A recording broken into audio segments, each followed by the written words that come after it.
अस्सलाम वालेकुम। बिस्मिल्लाहिर्रहमानिर्रहीम। हमारे पास ANS ख़त्म हो गया। अब हम बात कर लेते हैं CVS की। CVS हमारे पास कार्डियोवास्कुलर सिस्टम, उसकी फार्माकोलॉजी में हम याद करेंगे, ठीक है। और सबसे पहले हम पढ़ लेंगे ड्रग्स यूज्ड इन हाइपरटेंशन, ठीक है, जो ब्लड प्रेशर इंक्रीज हो और उसके अंदर कौन कौन सी हम ड्रग्स यूज़ कर सकते हैं। सबसे पहले हाइपरटेंशन होती क्या है।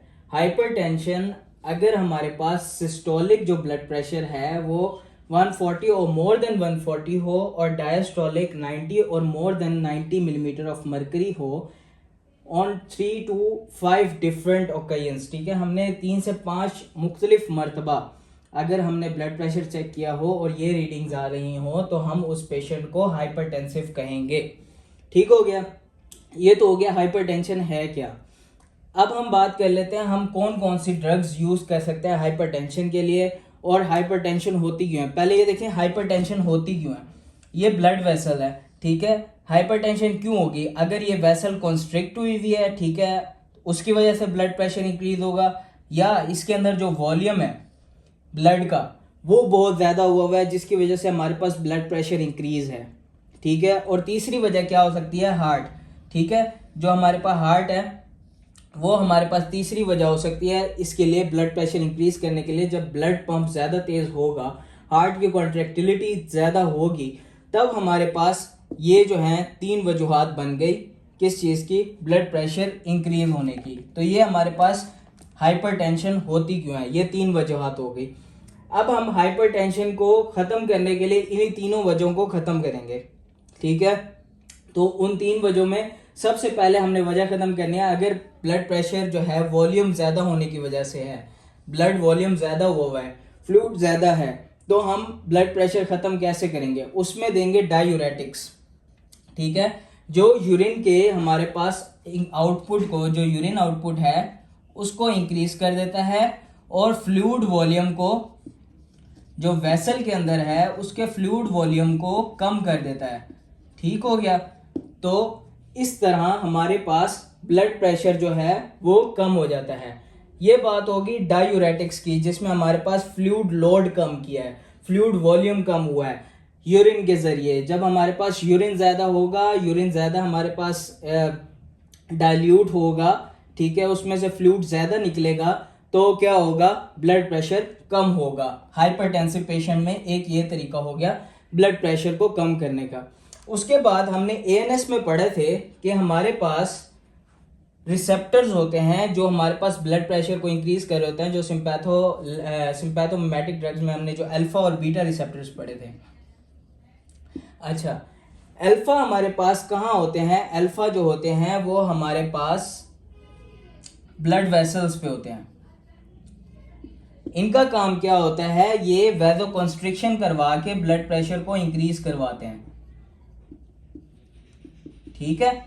और बीटा का काम क्या होता है, बीटा जो होते हैं हार्ट के ऊपर होते हैं और हार्ट की कॉन्ट्रैक्टिलिटी को बढ़ा रहे होते हैं, कॉन्ट्रैक्टिलिटी, ठीक है, ऑफ हार्ट, ठीक है, कॉन्ट्रैक्टिलिटी बढ़ा रहे हैं, हार्ट की पंपिंग बढ़ा रहे हैं, इस वजह से फ्लूइड ज़्यादा जा रहा है और ब्लड प्रेशर इंक्रीज हुआ है। तो अब हमने अगर ब्लड प्रेशर कम करना है तो इनके ब्लॉकर्स देंगे, अल्फा 1 ब्लॉकर और जो बीटा ब्लॉकर होते हैं, ठीक हो गया। सबसे पहले हम बात कर लेते हैं अल्फा ब्लॉकर की। अल्फा ब्लॉकर हमारे पास क्या करता है, अल्फा ब्लॉकर है ना, जो अल्फा हमारे पास उस वक्त ब्लड वेसल को कॉन्स्ट्रिक्ट करवा रहा है, अल्फा ब्लॉकर देने से ब्लड वेसल थोड़ी सी डायलेट हो जाएंगी और कॉन्स्ट्रिक्शन उनकी ख़त्म हो जाएगी, तो हमारे पास वैजो डायलेशन हो जाएगी इसमें, या वैजो कॉन्स्ट्रिक्शन डिक्रीज कर जाएगी। तो इससे क्या होगा, BP कम हो जाएगा, ठीक हो गया। ये हमारे पास अल्फा ब्लॉकर की कहानी आ गई। उसके बाद आ जाता है बीटा ब्लॉकर की कहानी। बीटा क्या कर रहे होते हैं, बीटा एगोनिस्ट कर रहे होते हैं कि हार्ट की पंपिंग को इंक्रीज कर रहे होते हैं ब्लड प्रेशर बढ़ाने के लिए। अगर हम बीटा ब्लॉकर देंगे तो हमारे पास कॉन्ट्रैक्टिलिटी जो है हार्ट की वो डिक्रीज कर जाएगी और BP जो है वो कम हो जाएगा, ठीक है। ये 2 तरीके हो गए ब्लॉकर्स देने से।